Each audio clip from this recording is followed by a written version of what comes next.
3, 2, 1, wis wis mulai record cuy. Wis Bismillahirrahmanirrahim. Salam kognitariat teman-teman sekalian. Nah, itu caraku menyapa teman-teman penonton videoku.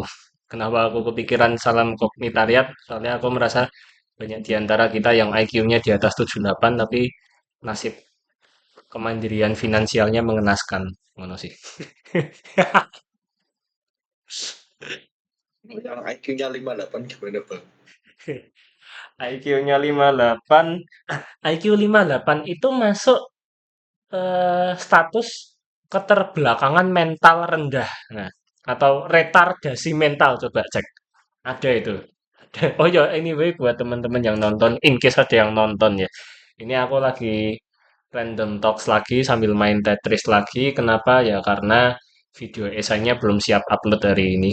Fun fact aku hari ini habis upload, bukan habis upload, habis rekam 7 video esai. Jadi video mentahnya ada 7 sebenarnya, tapi daripada aku keburu-buru langsung upload mentah atau editingnya capek sampai begadang kecapean nggak bisa tidur malam, paginya nggak fresh terus ketiduran lagi sampai jam 8, makan kekenyangan terus tidur lagi sampai zuhur, daripada siklusnya suram kayak gitu mendingan aku agak eh, melanin tempo gitu. Jadi ya udah hari ini aku coba tetap bisa daily upload tapi uploadnya yang ringan-ringan aja. Main Tetris sambil ditemenin temenku.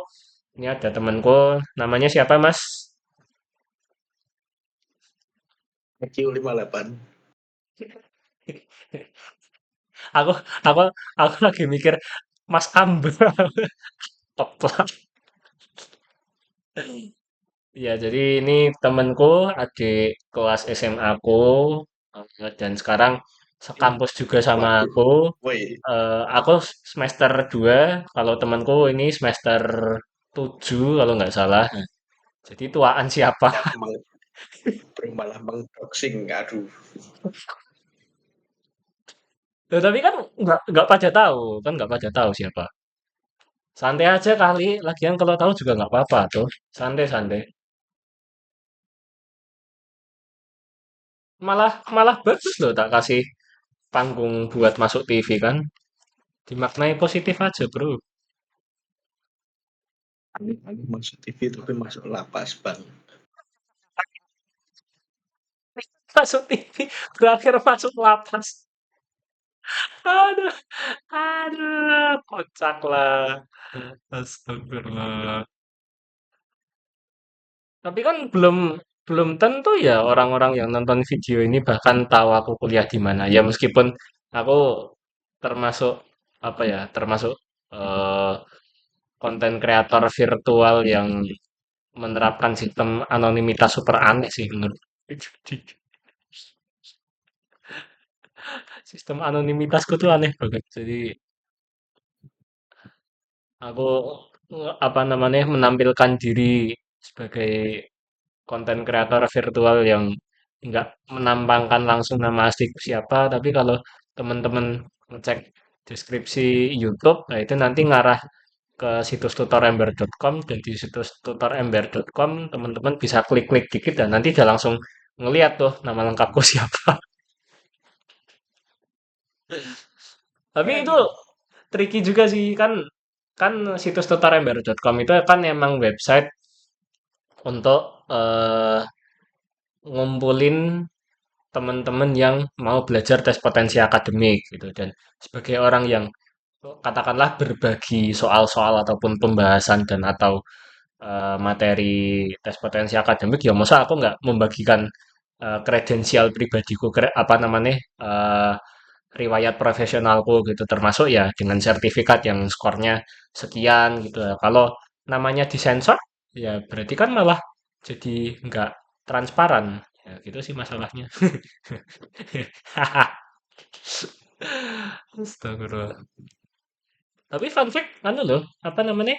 Nggak dikit juga loh, VTuber-VTuber Indo yang emang VTuber independen, yang kecil beneran ya, yang sama sekali nggak terkait sama agen, yang under under 1000 lah. Itu bener-bener pakai nama asli gitu, kayak misalnya eh apa Ahmad Syah. Roni gitu misalnya. Ibaratnya beneran pakai nama asli gitu dan nggak masalah. Morning, Kenapa? morning, ya. Macah rolling. Iya gitulah. Si aku tadi tuh udah nyiapin bahan obrolan, buset malah lupa. Oh ya BTW teman-teman kalau ini bahasanya tak campur bahasa Jawa mohon maaf ya karena lagi-lagi aku berlindung di balik jubah atau di balik disclaim Jawa, Jawa, Jawa, Jawa, Jawa.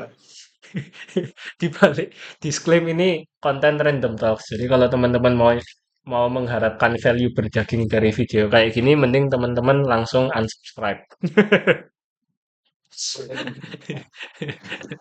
Astagfirullah. Aduh, sambil main Tetris.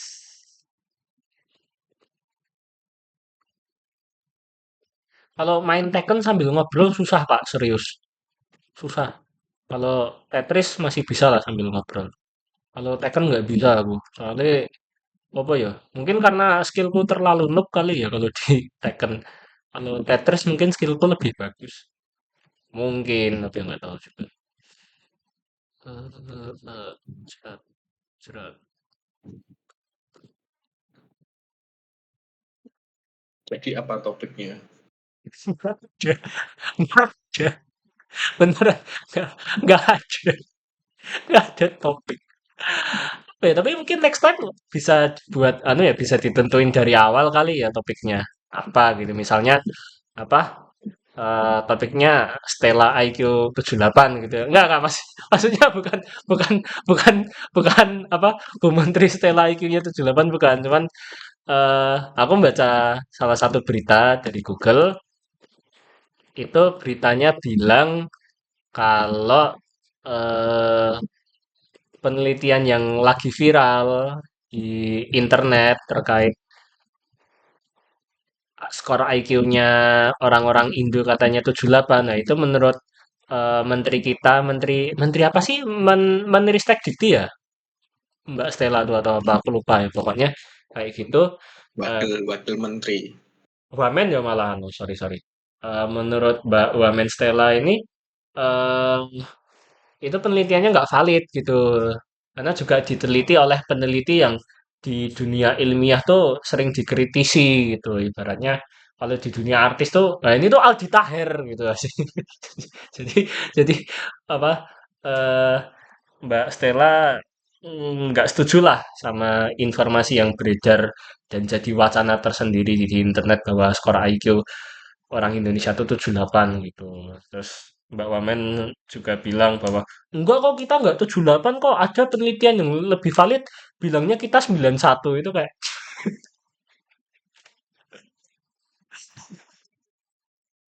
Jadi kalau misal misal ada plot twist gitu ya kan, ya karena puncak penelitian komedi nggak sih seorang seorang profesor gitu kayaknya profesor profesor saintek deh gitu jadi harusnya nggak nggak apa ya nggak buta lah ya dengan hal-hal pernumerikan angka gitu jadi kayak aku aku nggak paham bagaimana bisa ketika udah tahu wacana IQ 78 viral tuh benar-benar jadi perbincangan terus salah satu poin disclaimer-nya atau salah satu poin apa namanya counternya adalah enggak 78 kok 91 itu kan kayak apa skor skor ulangan tuh enggak 5 kok 6,5 gitu kayak goblok gitu astagfirullah. Aku oh, nggak gimana? paham Berarti sih. kalau ternyata plot twist skornya bukan 78 bukan 91 tapi 67 ya 67 ya. Janganlah, janganlah, jangan, jangan, jangan. Suram sampai sampai 67. Allah Rabbi. Nah, nice. Tetap sambil fokus gaming. Set, set, set, set, set. Allah. Wah, angel. Tet, tet, tet. Tapi tanggapanmu gimana terkait apa namanya poinnya Bu Wamen ini yang kayak enggak kok enggak 78 kok kita 91 kok. Kalau kamu nanggepinnya gimana? Kalau kalau dari aku merasa sudut pandangku meskipun di sini tidak mewakili siapapun, tapi aku merasa terpengaruh oleh latar belakang studiku di sosiologi dan aku juga skripsinya kualitatif ya. Aku merasa itu kok badut gitu loh. Jadi kayak badut-badut aja sih. Aku memaknainya itu poin yang badut meskipun poin counter yang eh, Mbak Stella sampaikan terhadap isu IQ 78 tuh nggak cuma satu poin itu, ada beberapa. Tapi salah satunya poin itu dan poin itu badut menurutku aneh. Kamu nanggepinnya gimana?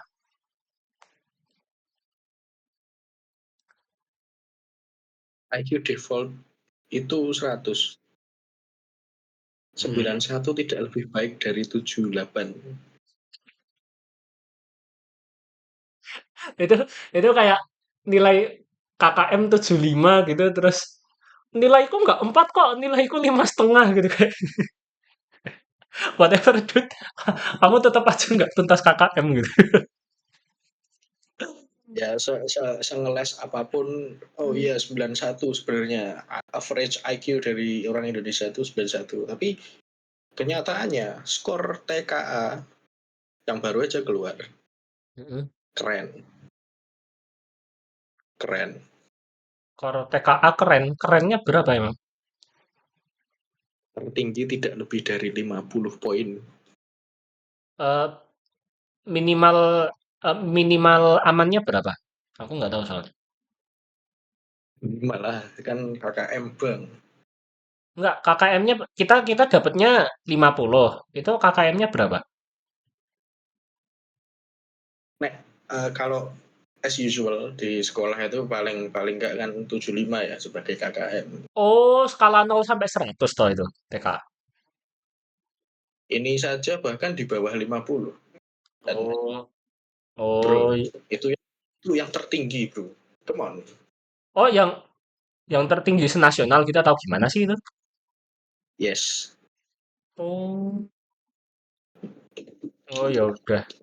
Cobaan dari cobaan dari Allah. Musibah berupa kebodohan. Tapi emang musibah loh kebodohan tuh. Nah, tapi kita sering nggak menyadari itu sih. Dan itulah masalahnya kita. Aduh, aduh. Ya. Oh enggak 78, 91. Fakta fakta menyatakan fakta menyatakan ya ya ya. Terus apalagi ya poin counter dari Mbak Stella? Oh, Mbak Stella tuh juga bilang bahwa apa namanya? eh anu kok apa intinya kalau ngelihat kecerdasan tuh nggak cuman IQ juga kok, tapi juga ada sistem sosial ini itu.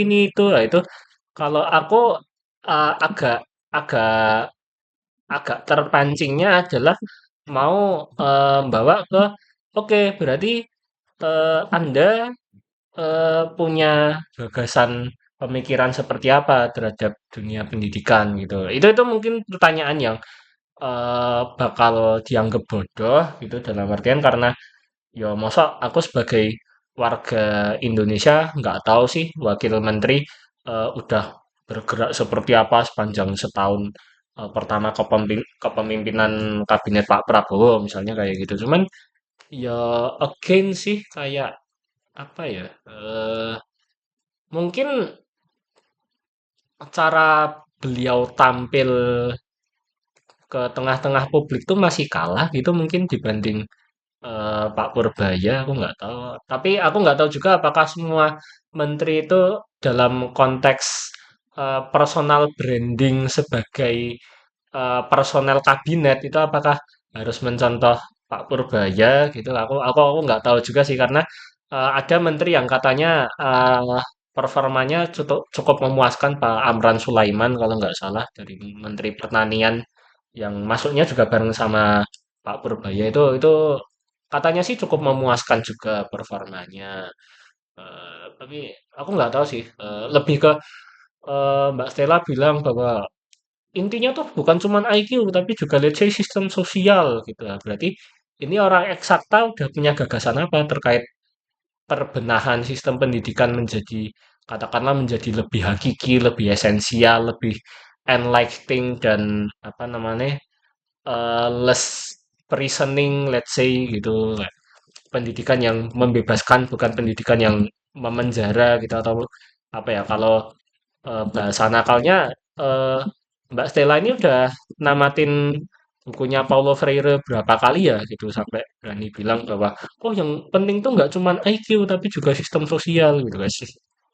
Ya itu pikiran nakalku aja sih. Nomor juga untuk yang di bawah 50 tadi itu rata rata tiap provinsi. Ya, Oh, jadi yang di bawah 50 itu ada matematika wajib, matematika lanjut, lanjut, oh, terus ada fisika, ada kimia juga. Tapi yang ini rata-rata nasional, cuman yang dari rata provinsi itu statistiknya banyak banget. Dia, ya jadi yang bisa dibilang jadi gold standard dari kemampuan nalar berpikir siswa di Indonesia, matematika, fisika, biologi, kimia, itu yang bagus, yang relatif bagus biologi. oh Rata biologi. biologi Oh, relatif bagus. aduh Yang mati. lain, ya begitulah. Tetapi malah di bidang bidang sosial dan humaniora cenderung bagus, cenderung bagus. Nah itu anomali apa ini? Apakah sosial humaniora itu bisa dibilang lebih mudah? Tapi saya juga tidak tidak mengatakan bahwa sosial humaniora itu lebih mudah dari saintek karena banyak sekali nuance atau apa ya, banyak sekali sudut pandang yang bisa diambil dari sosial humaniora dan bukan sesuatu yang bisa dibilang lebih mudah juga karena ya perlu tetap sama-sama perlu mikir dan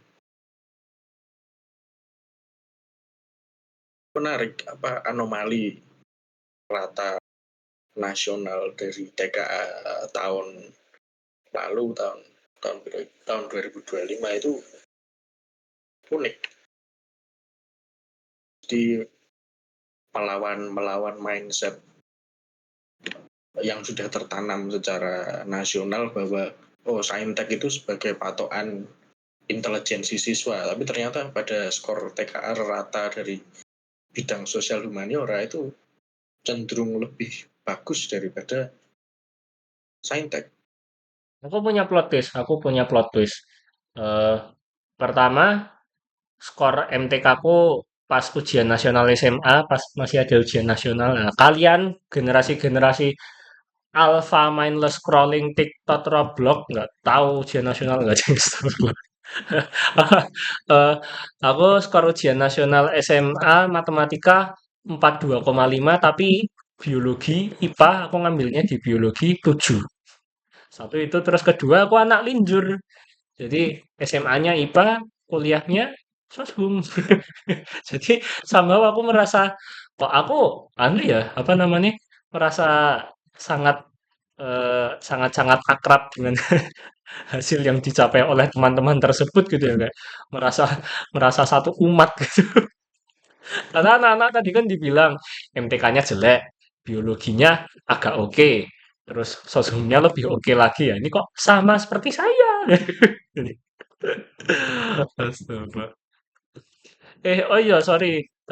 BTW, anu enggak, eh berkenan tak cantumin link medsosmu enggak di apa namanya deskripsi YouTube. Terserah medsosmu yang mana, aku nggak tahu juga medsosmu yang terafiliasi sama Ngawi Musikal atau yang mana. YouTube saja bang, saya juga YouTube. mau. Oke, boleh, boleh. Jadi teman-teman, pokoknya nanti bisa ngecek. Teman ngobrolku ini juga punya channel YouTube, tapi nggak harus di-subscribe kok. Yang di-subscribe punya aku aja. Astagfirullah. Eh, Jangan lupa sawer tutor ember Sawer, kalau jangan lupa live. sawer. Tapi belum tak buka sih linknya. Media share tapi jangan yang aneh-aneh. Media share. Aku aku ndelok apa ndelok trennya meneh do nyawer ki anu lho apa kewer-kewer. Mas terus dikewer-kewer ngakak aku ndelok ya wah gokil gokil banget. Masalah itu dulu aku pas zaman SMA kan ada pentas seni gitu, ada pentas seni. Nah, kelompokku itu teater musikal di adegan terakhir tuh semuanya pada apa pada nari pakai background musik kewer-kewer itu. Jadi kayak tiap lihat Mas Rusdi kewer-kewer tuh aku kayak kecanduan gitu loh. Sama diketu, gitu. Sama diketu Mas Rusdi kewer-kewer. Soalnya itu tuh lagu yang tak pakai zaman SMA gitu. Ternyata viral lagi di tahun segini, tapi viralnya dalam konteks yang salah gitu. Jadi kayak gimana sih? Aduh, aduh. Dunia digital, dunia digital. Tapi kayaknya next time bener deh kalau kalau mau ngonten apa namanya random talks sambil main Tetris gini sekurang-kurangnya mending udah ditentuin sih dari awal bahasannya mau ke apa minimal minimal garis besarnya aja atau tema besarnya apa. Nah, misalnya harga RAM naik gitu ya, itu aja sebenarnya menarik banget dan aku pun tadi habis nonton podcastnya Alfa Jonathan sama Arx Media atau mana aku lupa pokoknya tuh kalau nggak salah dia channel YouTube sekaligus toko komputer dari Surabaya gitulah. Nah itu membahas tentang fenomena kenaikan harga RAM bareng Alfa Jonathan tuh jagoan overclocker Indonesia gitulah. Jagoan overclocker dulu juga sempat berapa tahun sendiri ya eh, jadi timnya Jagat Review TV tapi akhirnya berhenti. Eh, tapi berhenti baik-baik sih nggak konflik sama sekali nggak kayak drama youtuber yang entahlah nggak jelas gitu. eh nah itu bahasannya menarik karena ternyata mereka simpelnya ya sepemahamanku mereka sepakat bahwa kenaikan harga RAM ini dipicu oleh hasrat pembangunan infrastruktur AI yang gila-gilaan oleh para enterprise internasional. Kayak, wah gila ini nyambung banget materinya sama kuliahku di mata kuliah ekonomi politik media digital terkait ada paper ilmiah yang mengkritisi keberadaan enterprise AI itu dari konteks ekologinya. Jadi disambungin bagaimana pembangunan infrastruktur AI ini kayak, hey, jangan dilihat dari peluang modernisasi indahnya atau utopianya aja gitu. Tapi yang namanya teknologi AI ini juga dia pakai mesin bos dan dia menguras listrik bos dan bayangin kalau bumi ini kehabisan listrik hanya gara-gara unlimited innovation of AI bos gitu ya. Keren sih. Papernya keren, mata kuliahku keren, dan podcastnya itu keren juga. Beneran layak, sangat layak buat ditonton lah daripada nonton isu drama TV apa namanya artis ini selingkuh sama artis ini itu kayak tolonglah gitu udah tahu pendidikan susah masa otak kita diisi sama informasi kayak gitu kayak mending diisi sama anu ya ambat tukam ya. Astagfirullah. Membantu kamu. Anu deh, kita kita sekalian nentuin jadwal deh.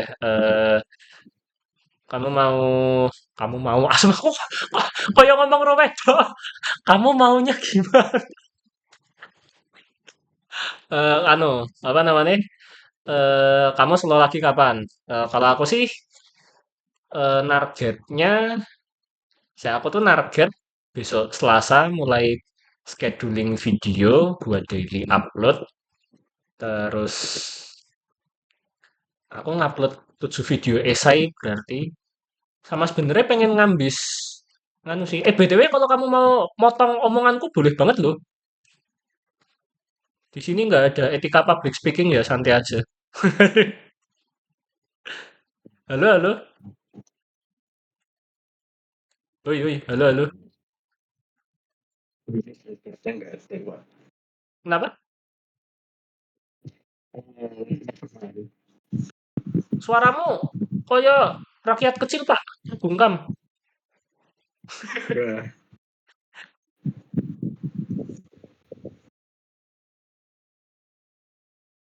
Aku terakhir tanya apa? Oh, anu, selo lagi kapan? Biar kayak dirutinin seru deh. Kayaknya ternyata aku suka juga kalau. Tapi emang enaknya itu dari awal bener katamu sih harus ada bahasan awalnya sih, at least tentang apa gitu. Selo lagi kapan, Mbak? Atau malah mau rutin tiap Senin malam aja?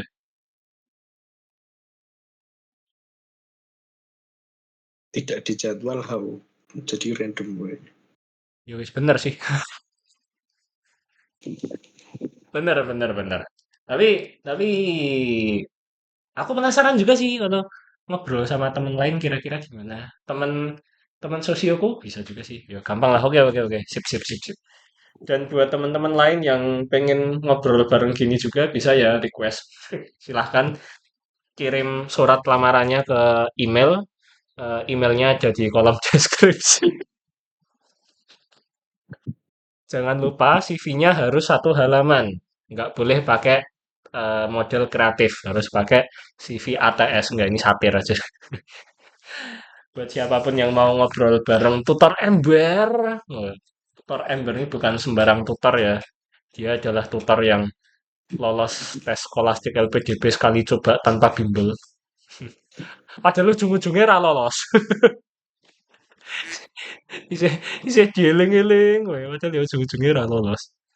Enggak sih, I'm nobody, I'm just nobody, I'm just an ordinary person like others. Tapi dari kumpulan ordinary itulah orang-orang extraordinary lahir. Wah, itu mah pembenaran untuk jadi orang malas aja sih sebenarnya. Eh, ini aku kira-kira udah, ini kita udah take berapa lama ini? Aku nggak tahu. Saya juga tidak tahu, Bang. Tak cek ya, bener-bener mentah nih nggak bakal ada editnya sama sekali. Oh, baru 27 menit, oh santai lah. Panjangin dikit.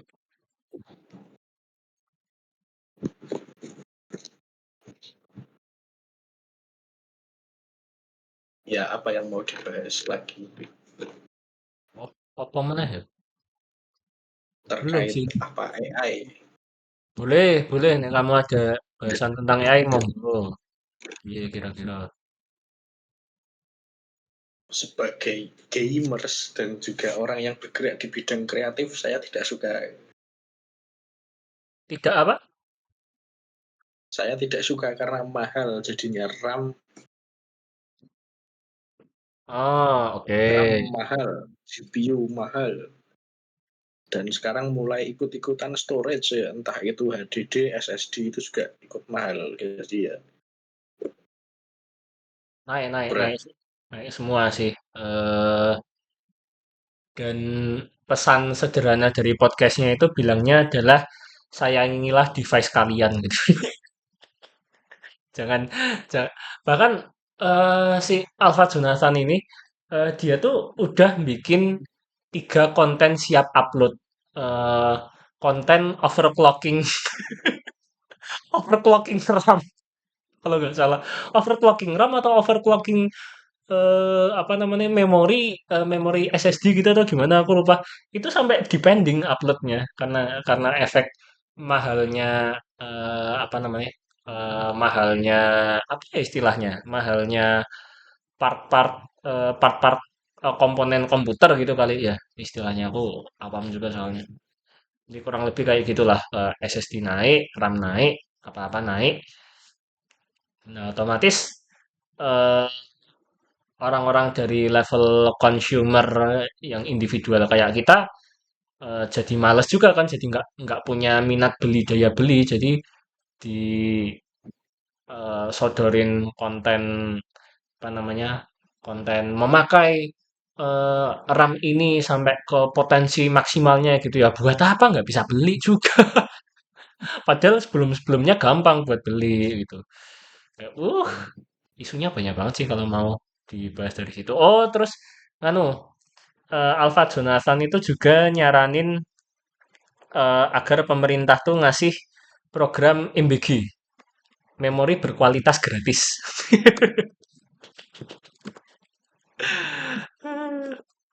Tapi nanti begitu beneran dilakukan, dapatnya gacha. Sama kayak makan bergizi gratis. Gacha juga, karena ada yang beracun, ada yang super beracun. Aduh, bahaya, Memang bahaya. ini saya tidak ikut-ikut, jadi ya Aduh, nggak apa-apa lah, kan channelnya masih sepi, santai lah. Tapi justru kalau itu bang. tapi kalau sampai berhasil rame ya bagus juga dong. Berarti kan tujuan kontennya, bukan tujuan, lebih ke milestone-nya yang tercapai kan. Nggak masalah kalau ini obrolannya sensitif tapi sepi ya berarti nggak diciduk pihak yang mau menciduk. Tapi kalau konten sensitifnya viral, ayo bagus berarti. Final saya tidak ikut-ikut Tapi disclaimer. bisa bisa dimaknai serba negatif juga loh, kayak kontennya sepi. Wah, berarti nggak valuable dong gitu. Udah terlanjur negatif thinking. Nanti kontennya viral, wah bentar lagi masuk penjara nih aku, kayak serba negatif. Jadi mending serba positif. Bilangnya serba Maksudnya di positif, penjara. bilangnya serba positif, tapi isi omongannya negatif banget. Aduh, enggak. Sebenarnya kalau tak belokin ke arah MBG ya, MBG itu menurut dosen dan salah satu temanku yang presentasi di mata kuliah Ekonomi Kebijakan Politik Sosial Indonesia, itu by design bagus. By design benar-benar yang apa ya, mencoba komprehensif dan memang sebenarnya terperinci, mendetail dan nggak terlalu ndaki-ndaki sebenarnya by design. Blueprintnya tuh sebenarnya oke. Tapi untuk dieksekusi memang susah gitu. Apalagi memang eh apa namanya, baik dari pola ataupun cara eksekusinya tuh cenderung yang ambisius gitu loh, bener-bener yang at least dari kacamataku pribadi, MBG ini kerasa bener-bener mengejar setidaknya dua hal. Pertama, kuantitatif deskriptif, dan yang kedua adalah satisfaction dari orang-orang gitu. Nah, kalau yang kuantitatif deskriptif itu memang terlihat dalam bentuk pas ya, sebelum sebelum Sumatera ini jadi kacau gitu ya, kemarin-kemarin kayak misalnya Pak Prabowo berulang kali bilang penerima manfaat ya sekian juta, penerima manfaat sekian juta gitu kan. Yang ditekankan adalah jumlah penerima manfaatnya sudah sekian, kita mengalahkan Brazil dalam hal realisasi MBG dan seterusnya gitu. Iya, mengalahkan Brazil termasuk tingkat keracunannya Pak gitu. Ini opiniku pribadi gitu, nggak melibatkan temanku. Brazil. Eh, eh, Please come to eh, Brazil. terus kalau dari segi satisfaction-nya ya, ini mungkin sedikit sedikit lucu karena eh, bagaimana mungkin MBG bisa mengejar satisfaction ketika banyak yang keracunan, mungkin kayak gitu ya bahasanya. Eh, Counter argumenku adalah eh tetap banyak loh apa namanya, eh siswa penerima MBG yang nggak keracunan, yang mana artinya ketika mereka nggak keracunan ya mereka punya apa ya, arguably a sweet memories about MBG. Kayak misalnya lagi makan siang di sekolah, terus Mas Gibran datang. Itu kan ada tuh videonya, anak SMA makan MBG, Mas Gibran datang gitu, datang keliling tanya gimana deh MBG-nya enak nggak gitu kan ya, dijawab nggak enak gitu ya drop out tapi tapi kayak kenangan-kenangan apa kenangan-kenangan receh ya dalam tanda petik kayak gitu tapi itu dirasakan oleh banyak orang gitu itu bakal bisa jadi bahan apa namanya bahan mouth to mouth gitu loh. Bahkan untuk generasi-generasi selanjutnya gitu sehingga memperbesar peluang baik dari kubunya Prabowo ataupun kubunya Gibran agar ke depan tetap punya legacy power sehingga di apa namanya persaingan 5 tahunan atau di 5 tahunan yang kapan entah mungkin dalam satu gelombang ke depan atau dua gelombang ke depan mungkin mereka dapat bekal itu kayak wah aku nggak tahu nih capres yang paling bagus siapa tapi dulu pas zaman pas Gibran aku dikasih makan seneng nih pilih ah gitu kan memang rasionalitas rasionalitas Indonesian voters tuh kayak gitu jadi eh, by feeling lah ditembaknya gitu, bukan by thinking ya. Kita ngapain apa namanya jadi calon calon pejabat yang menawarkan hal-hal yang sifatnya pemikiran gitu kan IQ-nya 78 kan. Enggak 7891 kok. Bisa mikir dikit kok. Harus dilakukan. Mikir dikit, mikir dikit, dikit aja nggak ngaruh. Spreading aja. Penyok dikit nggak ngaruh. Asli. Enggak tidak 78 tapi 91 tuh kayak penyok dikit nggak ngaruh gitu. Gores dikit nggak ngaruh gitu. LCD retak nggak ngaruh kayak gitu banget. Pasti ya Allah. Aduh, gila tuh gila.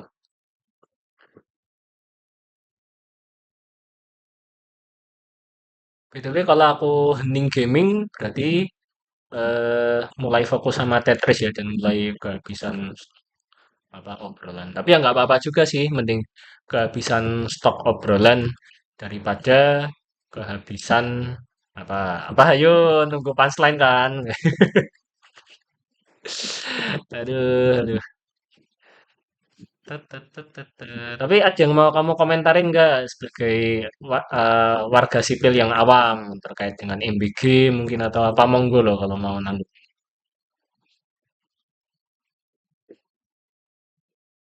Bagus secara wacana bagus, tapi secara pelaksanaan kadang tidak uniform. Misal di kota besar pasti bagus sih, bagus karena lebih diawasi. Sedangkan yang pelosok kita juga nggak tahu apakah mereka juga melaksanakan program tersebut up to code atau up to SOP. Kita juga nggak tahu karena ada berita juga yang harusnya dicuci di ember malah dicuci di bak kolam jadi satu gitu kan traynya jadi ya itu yang bikin keracunan gitu Ya padahal kan ada SOP-nya. kolamnya udah bersih kali kan biar aduh SOP mana ya itu kayak nyuci alat makan di kolam gitu. Kayaknya emang Indonesia doang deh yang punya SOP kayak gitu. Aduh, suram. Sebenarnya Hygiene. hygiene level 100. Aduh, Tapi memang habis. tergantung sebenarnya semua kebijakan pemerintah itu tergantung aturan dan pelaksananya.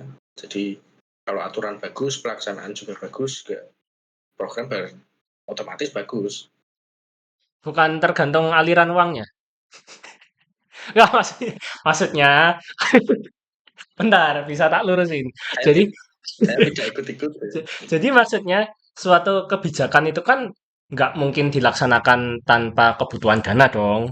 Makanya dibutuhkan apa namanya aliran dana yang benar-benar tepat. Jangan sampai ada katakanlah eh, pengadaan yang itu digelembungkan misalnya atau jangan sampai ada pelaporan penggunaan dana yang itu kurang update, akuntabilitasnya, transparansinya, kan maksudnya di situ. Makanya aku bilang apa namanya eh, baik atau buruknya pelaksanaan suatu kebijakan sosial memang juga apa namanya sedikit banyak bisa ditentukan oleh keteraturan aliran dananya itu gitu.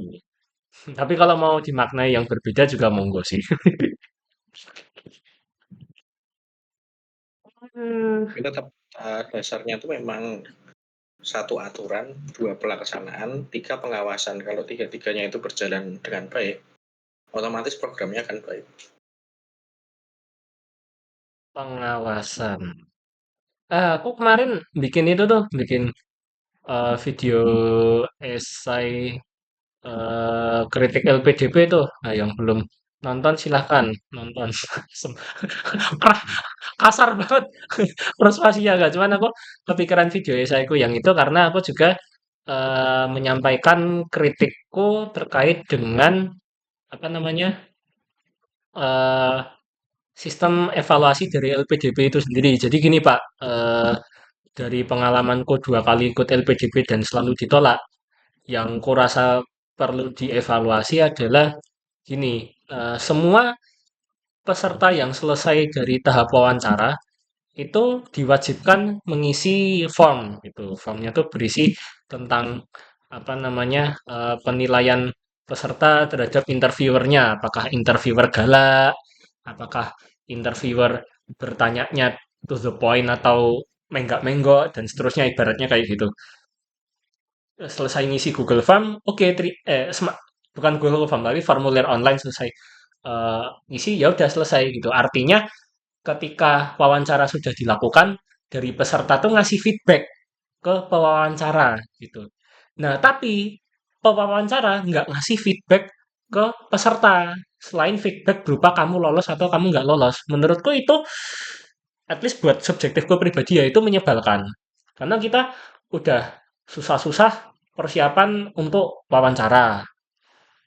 Selesai wawancara, disuruh ngasih feedback buat mereka, otomatis mereka punya data tuh.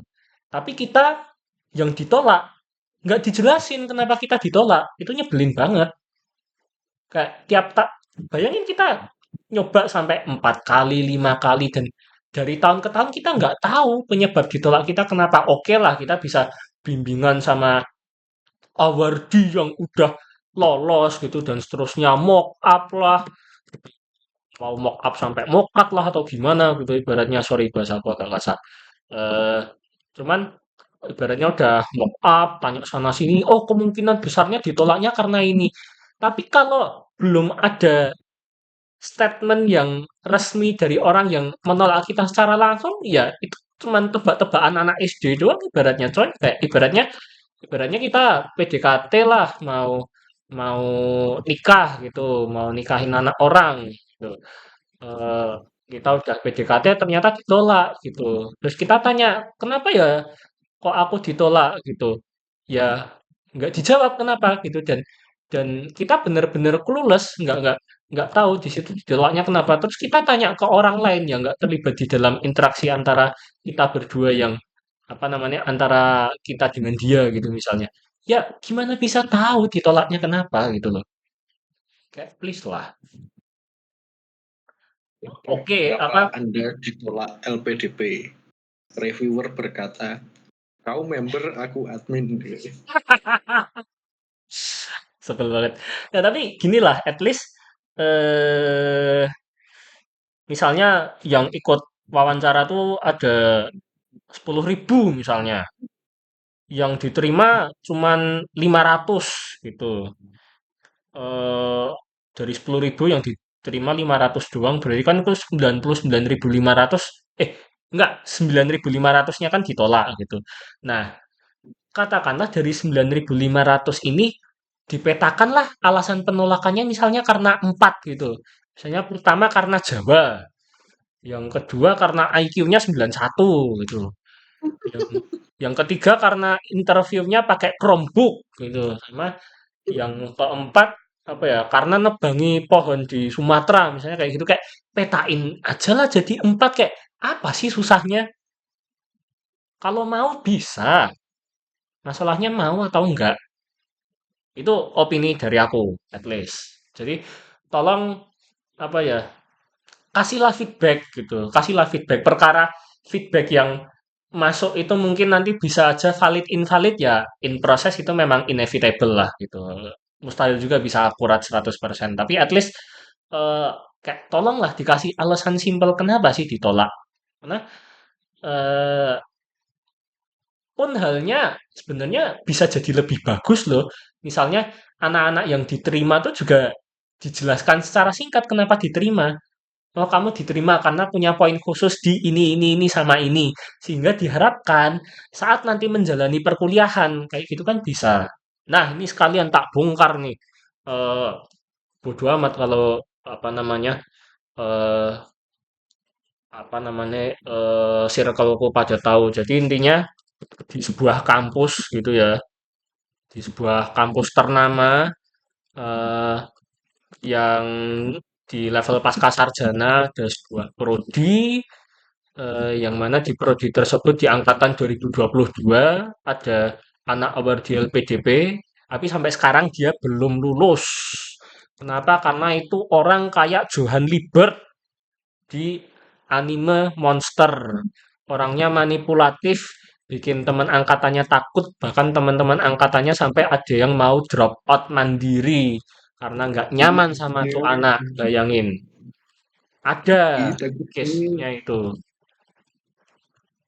dingin, tapi tidak kejam. Apa? Loh, itu kenapa bisa sampai menakutkan itu? Karena orangnya tuh Semanipulatif apa? Apakah manipulatif. eh, eh menghasut menghasut permusuhan? aku anu ngasih ngasih komparasi aja ya. Aku sekalian bocorin hal lain. Kalau ini tak bocorin nggak apa-apa sih, bodo amat kalau sampai harus berantem. Eh Ya, salah satu temen angkatan kuliahku itu ada yang orangnya tuh model namimah banget. Namimah tuh adu domba. Jadi misalnya aku nongkrong sama Mas IQ 78 ini ya. Kamu apa? Overload kan? Kalau nggak salah nama channel YouTube-mu apa sih? ya, ya, ya. Overload kan. Nah, aku katakanlah nongkrong sama Mas Overload ini, Mas Overload. Aku bilang ke Mas Overload, oh, aku punya temen namanya Helebor. Helebor tuh apa? Mukanya kayak eh mau terusin dikit lagi. Mukanya kayak kayak eh kayak satpam galak. Nah, gitu misalnya. Misalnya kayak gitu. Eh Terus nanti selesai nongkrong sama kamu, nanti aku ketemu sama Helebor. Terus aku bilang ke Helebor, Helebor, aku tuh kemarin curhat satu hal, tapi aku nggak bisa ceritain ke kamu. Tapi pokoknya aku curhat tentang satu hal ke temenku namanya si Overload. Nah, Overload nih otaknya emang overload. Itu emang kayak AMD generasi 7 gitu ibaratnya kayak itu Intel deh. Kayak kayak i3 Gen 7 lemot gitu ya. Jadi aku ke aku ke orang A gibahin B, ke orang B gibahin A.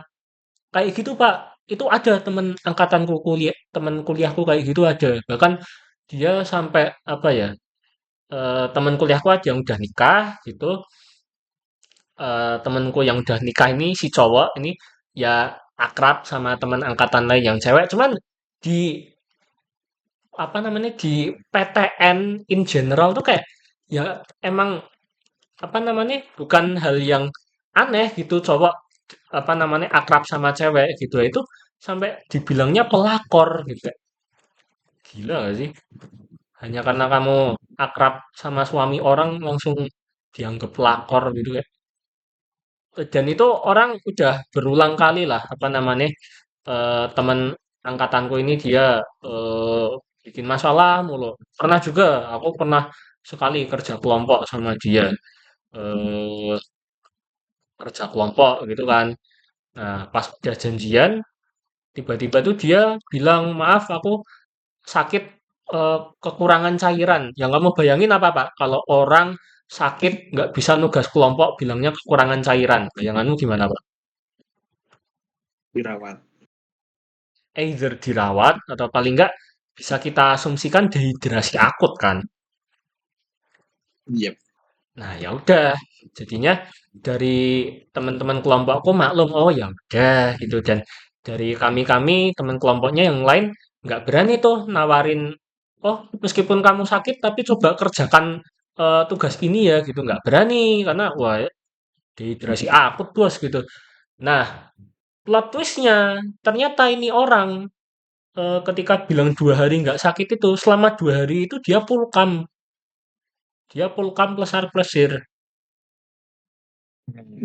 Nah, terus pas hari H kelompok kami presentasi, orangnya tuh masih nggak datang karena masih di apa rentang 2 hari sakitnya itu gitu simpelnya.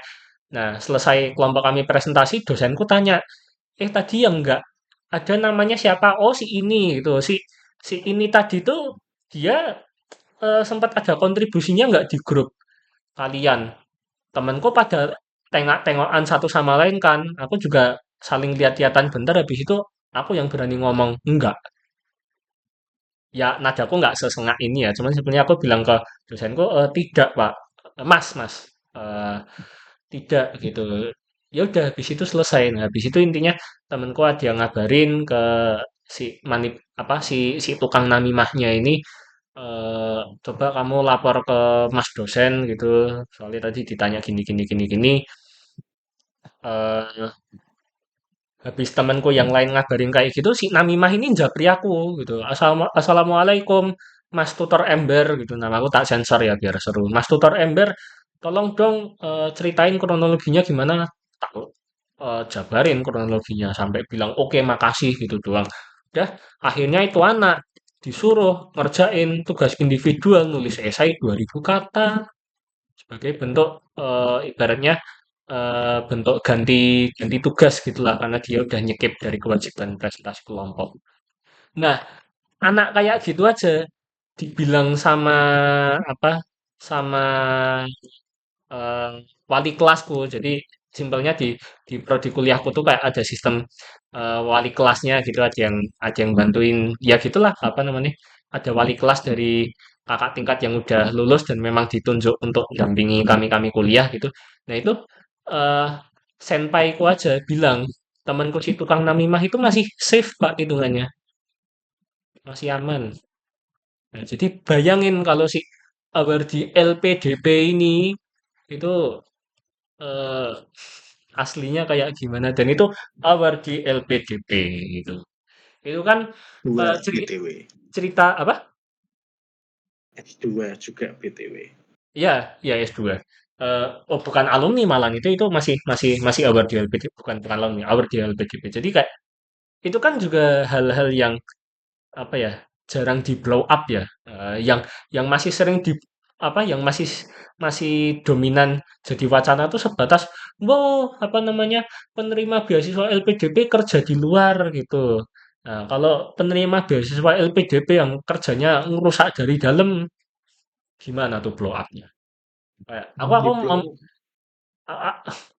amba tuh blow. Aduh, astagfirullah.